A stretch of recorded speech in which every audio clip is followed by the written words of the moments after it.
Hi makers! It's a fact that I've never made a shop tour, and that's because it's not that impressive. I mean, I have a few lights and stuff here and there, but it lacks the wow factor.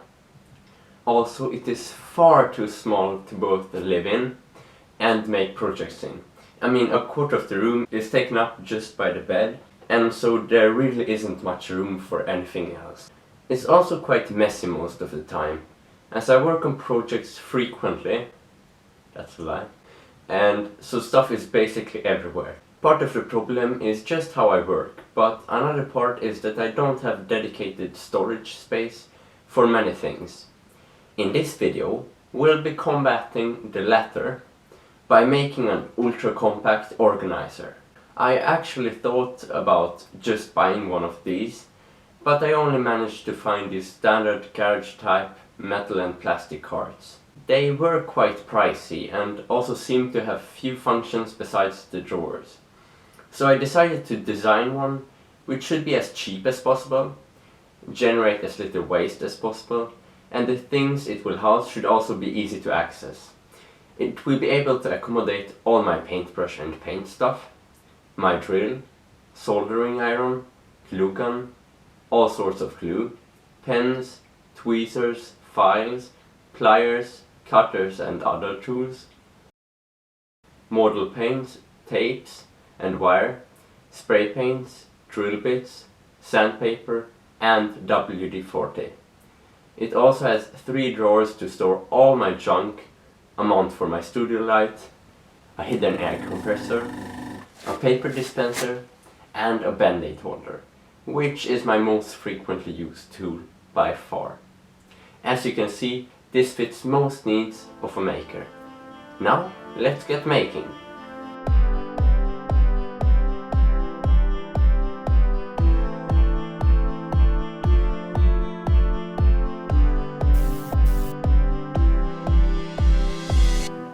To start off, you'll need some wood. Preferably plywood, but MDF will also work. I just think it is ugly as hell. I mean, just look at it. Is it even wood? I went with a 12mm thickness, which translates to about half an inch. I used mostly scraps, but ended up purchasing one new sheet. The waste amount will of course depend on which measurements your ply has, and also how you sketch the template onto the wood. Admittedly, I used one sheet of scrap MDF, used mostly for the base of the tool cart, but this won't be very visible, and to compensate for my crime, I used this old solid wood shelf for the drill compartments. I also used this ultra cheap 3mm board for the tape separators and top sections, and while I could have used thin plywood instead, and it would have looked much nicer, I just couldn't resist the price, as all 4 boards cost was equivalent to only about $10 American. When it comes to transferring the plans onto the boards, there are 2 methods. The first is to just draw all the lines with a ruler and measuring tape, but near the end of the project I actually printed out the template in a 1:1 scale and glued all the sheets onto the board. However, this increases the amount of waste. The plans took ages to make, but they can be found on my website for a small price. You can find a link in the video description. I would love to make even larger projects, so if you decide to make this project and purchase these detailed plans, these will ease up the build process for you and will also help me make more cool stuff. It's a win-win essentially.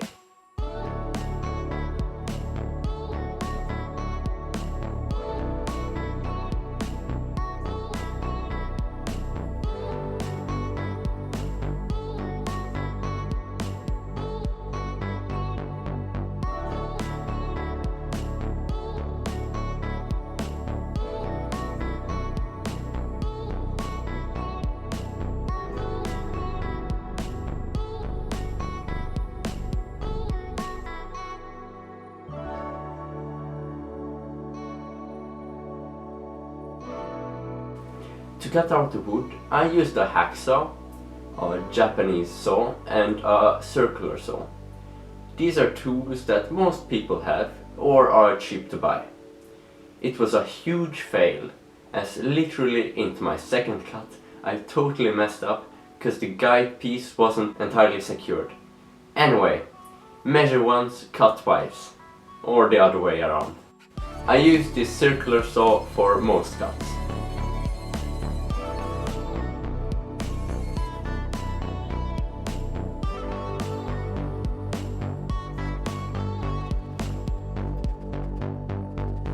Some parts need a bit more attention, like the cutouts for the drawer handles and other small parts. Here I use my trusty Japanese saw, alternatively a regular hacksaw. If you have a jigsaw, great, use it here, but I don't have one.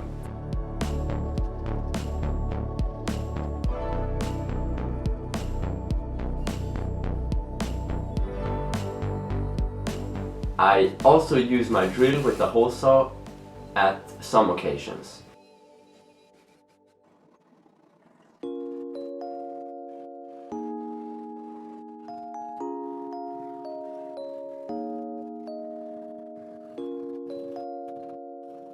Here I need to make some recesses so pieces of 3mm board can slide into them, creating shelves of sandpaper or tape separators. I use my circular saw with the depth set to about 4mm.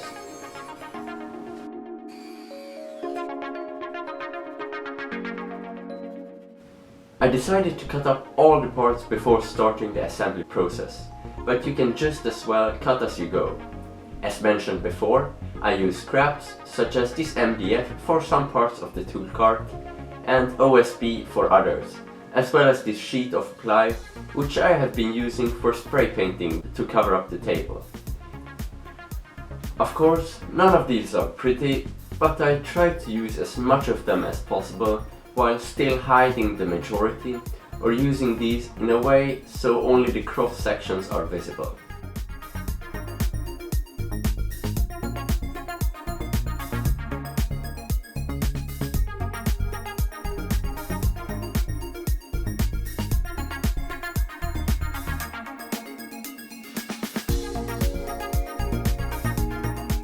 When it comes to the mini drill drawers, I designed the template in a way so I can use a hole saw or a spade bit to drill out 2 of these notches, which are used to pull out the drawer in one drilling. I then use my circular saw here as well.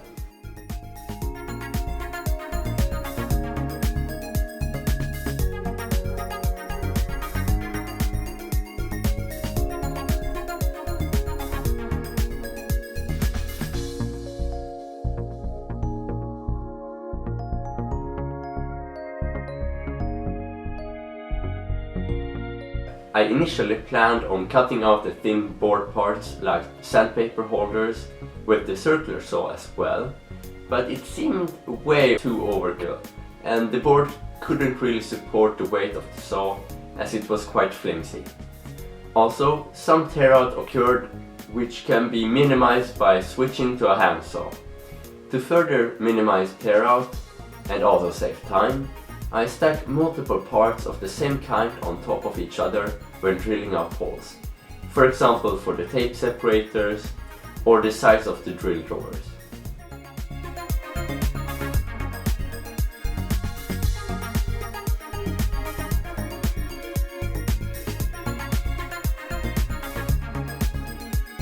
With all the parts cut out, I can start assembly.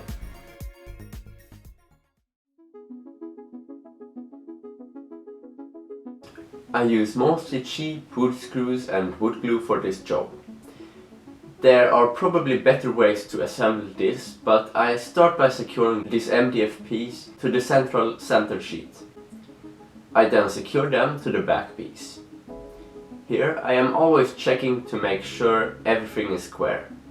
I was also making sure that the back piece was flipped the right way, as it isn't symmetrical from left to right. The grooves should be facing inwards. Now I can add the MDF to the other side and to the front.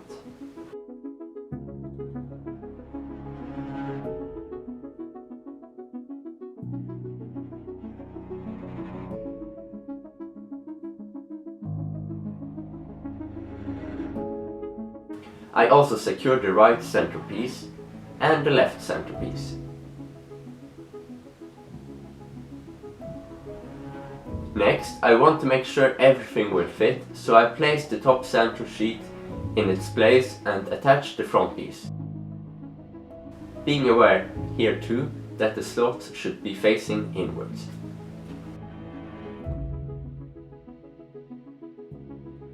I bought 4 of these small wheels or casters, whichever you want to call them, which I now mount onto the bottom centerboard. Here the direction doesn't matter as the piece is symmetrical from side to side and top to bottom. I use 4 wood screws to secure each wheel and use a multi-tool with a grinding attachment, alternatively an angle grinder, to remove the protrusions.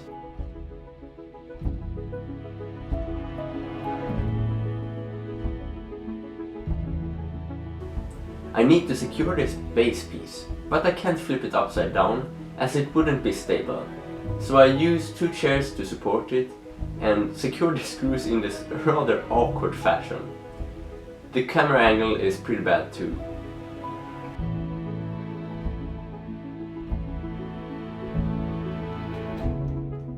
Here I have all the parts laid out for the shelves, which will house my model paints. I firstly secured the left side shelf with the front and side fences, and then add the front piece, which also doubles as front fences for the 2 lower shelves. Next, I add this right shelf with the 2 fence pieces, and finally the 2 long sides for the lower shelves. All of this is secured with screws, and it is important to drill pilot holes of sufficient size. I messed up and managed to split some. Here you see me adding glue and clamping together the split ends. I also add a few screws, alternatively hammering nails into the shelves from the inside. I secure fence pieces to the bottom section as well, which will hold the spray cans. Now the fun can begin. I managed to flip it upside down, and after drilling pilot holes I add screws, 2 to each side, near the very inside. I can't get a screwdriver into the small space, but if I drilled a big enough pilot hole, I can easily screw the screws into the sides just by holding the bit.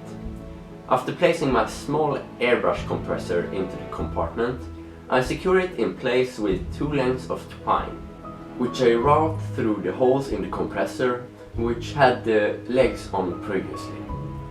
The twine is then looped around the front screws a few times, and the other end is pushed through 2 holes in the back and knotted. Remember, this is upside down, so the twine will actually suspend the compressor and the machine will hang down. This is all in an attempt to reduce vibration and sound levels. In retrospect, the vibrations are all gone, but the sound still remains. I could have added sound insulation, though it is very important not to cover up its intake holes.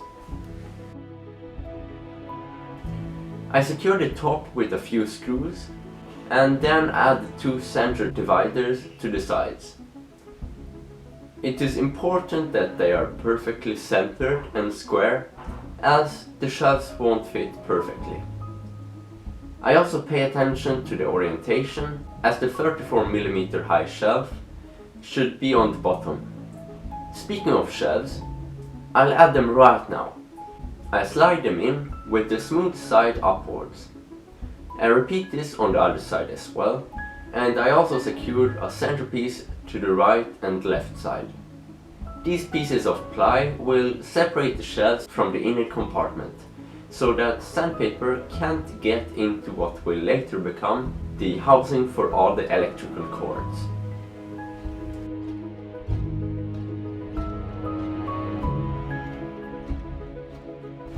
Here on the plans you can see that there should be a hole in front near the top. I'll go ahead and drill out that hole. The exact dimension of the hole isn't that important, although it shouldn't be too small or too large. I fit this front centerpiece, and if you haven't figured it out by now, this will be a dispenser for center feed paper. I initially planned on having a door which can be opened from the front, but I don't want to cut into it. I want to keep it clean. So instead, I don't add the piece marked with X in the plans. If you want to open it from the front, you can go ahead and cut that out and add that piece, else just leave it. I also add these 2 lengths of MDF to both sides on the top. With some progress done to the top, I now choose to focus on the tape holder section. I measure out where to mount the top part and secure it with wood glue and screws, while paying attention to the direction so that the side with the 2 closer slots is in the front. I check so it is level and immediately start adding the separators and also the bottom piece. When securing the bottom, measurements don't really matter so long as the separators can slide in and out without too much force, nor should they be too loose. Next, we'll focus on mounting of the tape rack. My design is very simple but quite effective. The mounting tubes won't slide out sideways and they can also be removed individually. This is a huge upgrade for me, as my previous design, which by the way is published on my channel, lacked this capability, the result of which is that I don't rewrap my frequently used tapes. I will now show you how to make these step by step. Start out with 2 lengths of pipe. One should be the same diameter as your holes in the separators, and it should also preferably be plastic, as it will be easier to work with. The plans say 20 mm, but you can of course go with thinner or thicker tubes. The other type can be of metal, and this should also be quite a bit thinner than the previous one. The first step is to cut a 9 mm wide segment of the large pipe. Take a pair of cutters and cut away around 1/4 of the ring. The smaller tube should barely fit, only when pressure is applied. Next, cut away 1/3 of the removed piece as shown. This will be your stopper, so the tube won't slide out sideways, and it is glued to the inside of the separator, centered, but closer to one of the cuts. This can in turn then be glued into the separator with the cutaway part facing up and back. The small stopper should be facing down, and the segment should also protrude equally on both sides. You can now remount your separators, either all, or leave some slots empty, to fit even wider rolls.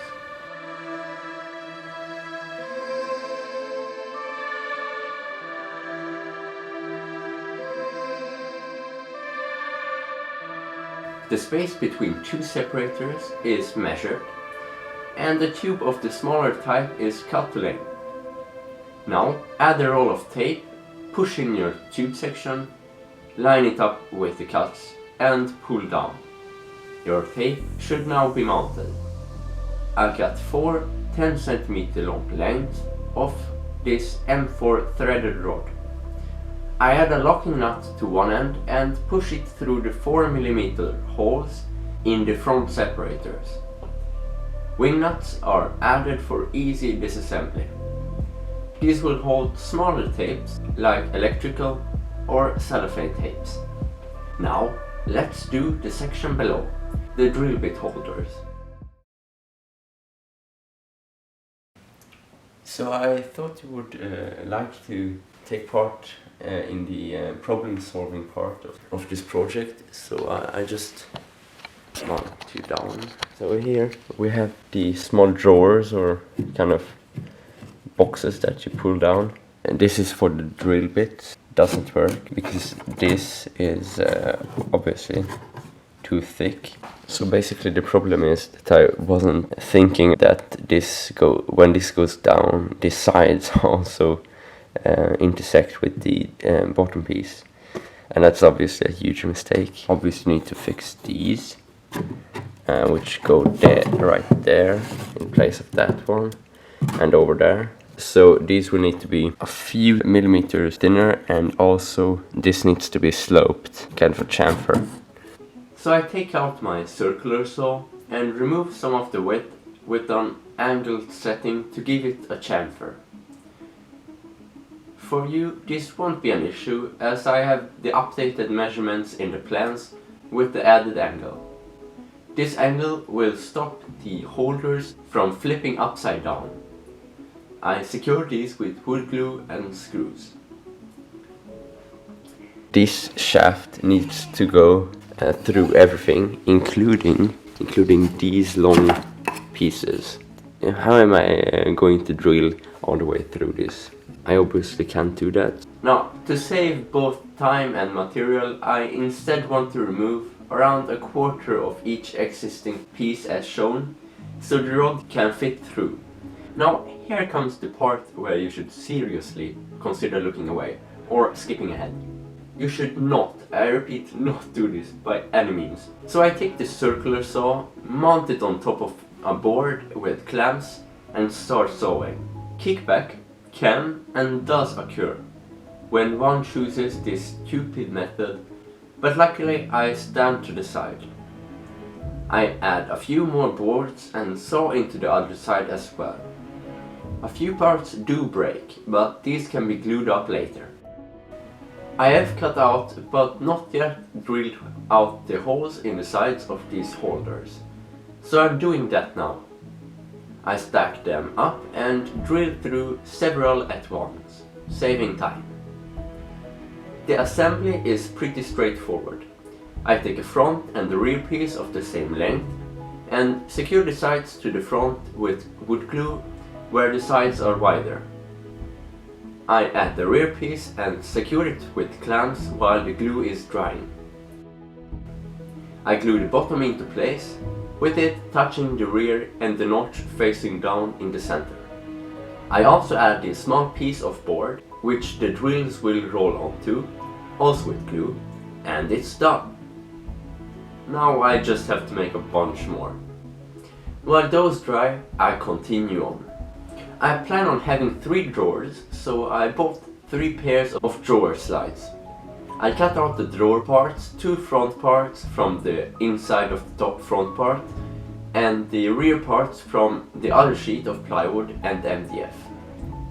The sides are also ply cut out from this old sheet which I have been using for painting stuff on. All of these will need to have 4mm slots cut into them, which the bottom board will slide into. My circular saw's blade is around 2.5mm thick, but the board has a thickness of 3mm, so at each cut I go back and lightly take out the edge, ensuring that the bottom will be able to fit within. Speaking of the bottom boards, I cut out those next. Now that that's done, I can start assembly. I start by taking the front and slide the board into the slot with the smooth face up. I add the sides and apply glue to the edges. I then place the back side on top and hammer in a few nails. This is repeated on the front as well, and the drawer is now complete. I secure one half of the drawer slides to the sides and add the other half to both sides at the same height inside the tool cart.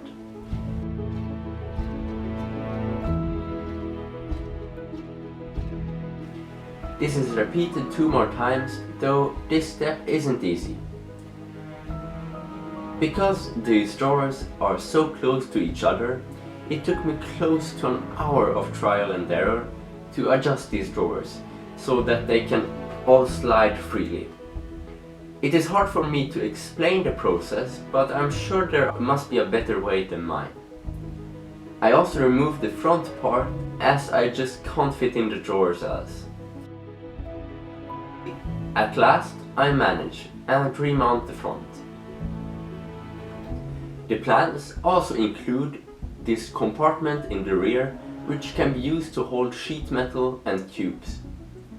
This is easily assembled with screws and wood glue. It's pretty straightforward.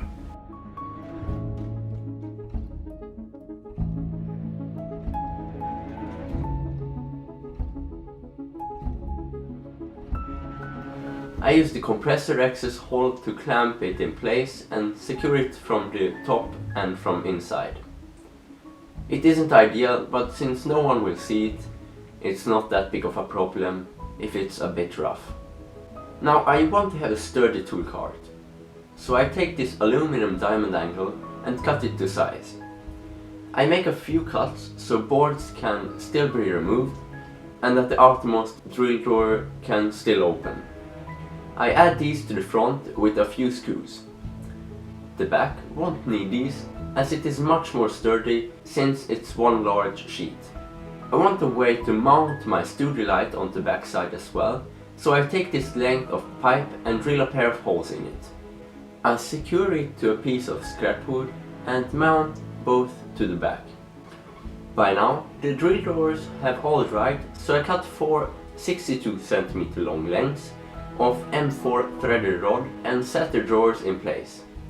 The rod is driven through the hole in the front and through all the holes in the drawers' sides. I add a lock nut to one end and a wing nut to the other. This is repeated 3 more times. So for some of these drill drawers there is a slight issue because it seems that there isn't enough weight to hold it down, so it automatically pops out every time I try to close it.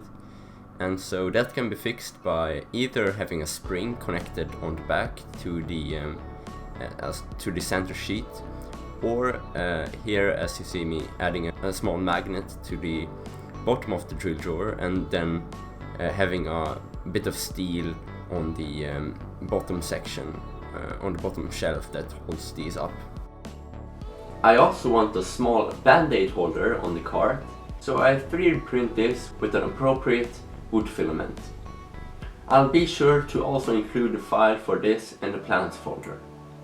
I secure it to the front with screws, and 2 springs are added followed by 2 plates. The band-aids will be pushed against the front by the springs, and they can be removed one at a time by sliding them sideways. There are 2 more details we need to add to the front, then we can move on to the top section. First of all, I secure a sharp piece of metal to the paper feed on the inside, so the paper tears when I pull on it. The metal was unreliable, so I hammer 2 nails and bend them inwards, which works much better. I also add a roll of paper. Second of all, I secure 2 handles to the front so it can be moved easily. Now, let's do the top part, which consists of separators made from board, which will form the tool compartments. At this time, I am sick and tired of all the marking, so I print out the plans in a 1:1 scale on several sheets. I add glue to the board and carefully apply the sheets, always making sure that everything is lined up correctly. This was a pretty bad idea, as the removal of this paper was worse than anticipated. As mentioned earlier, the circular saw is way overkill, so I use my hand saw instead.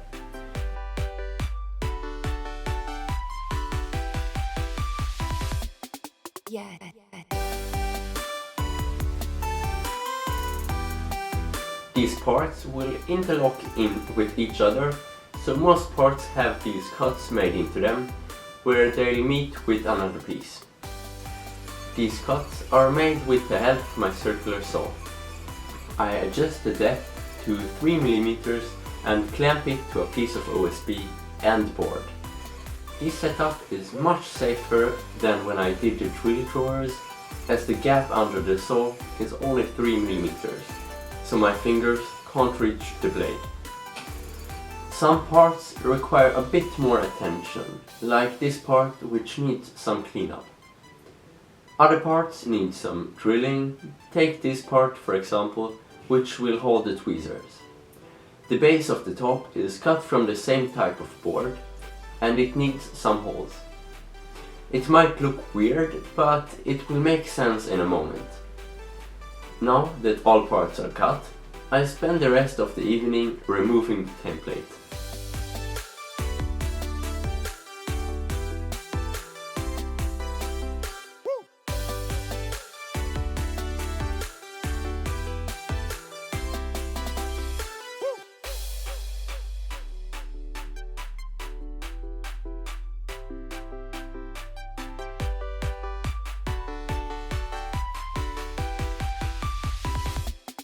Yeah.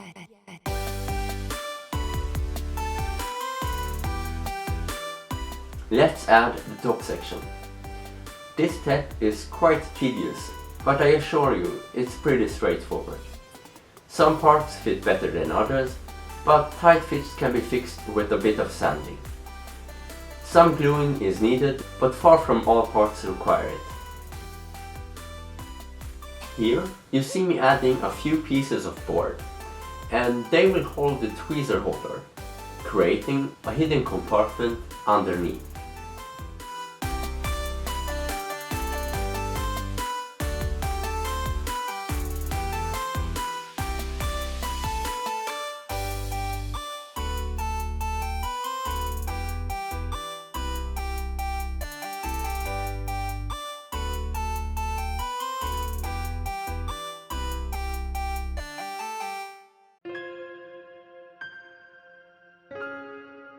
I make an airbrush stand by taking this piece of tube and making an angled cut on one end.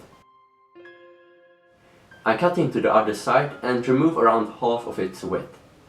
I secure it in place with glue and the stand is complete. The hose from the compressor below can now be connected to the airbrush. Again, the plans make it clear which part goes where to make the process easier.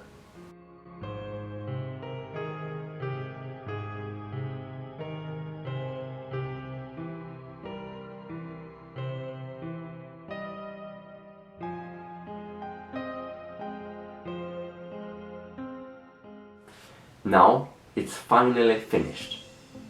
If you'd like to build this project, the plans are a great guide. The design is highly customized for my needs, and your needs might differ. For example, you might not want to put your soldering station on top of this. In that case, don't drill any holes in the neighboring separators. So I believe it's a great base to customize and fit to your needs. I know, I could have gone crazy with the design, with different angles and overhangs and with materials such as brass, copper or even leather.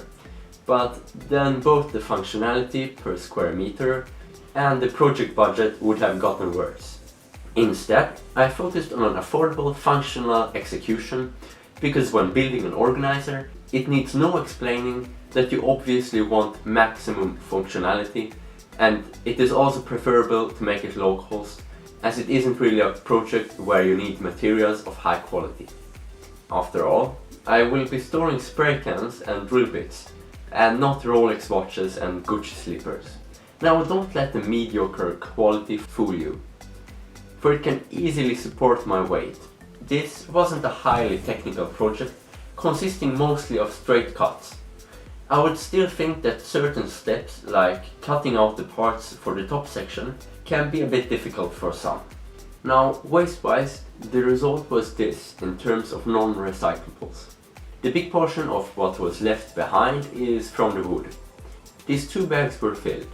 The first being this bag of sawdust and paper shreds.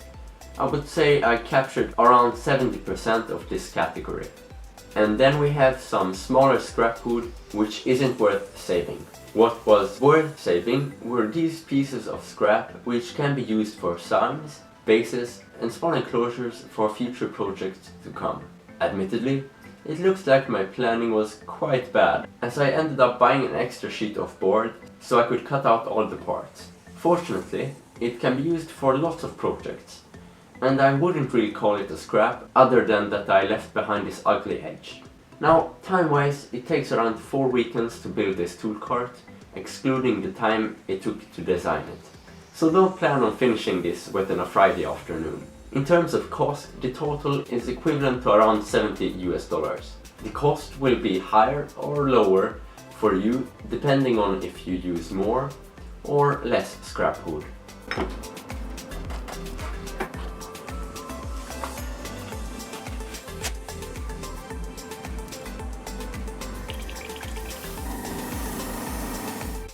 In the end, my opinion is that this tool cart outclasses the commercial ones out there. It is far cheaper than most and also has many functions that those don't. I think this tool cart is great for the maker who wants to better organize his or her workshop. I hope you enjoyed this build. Like or dislike the video as you want. Subscribe for more DIY videos, and I will see you another weekend.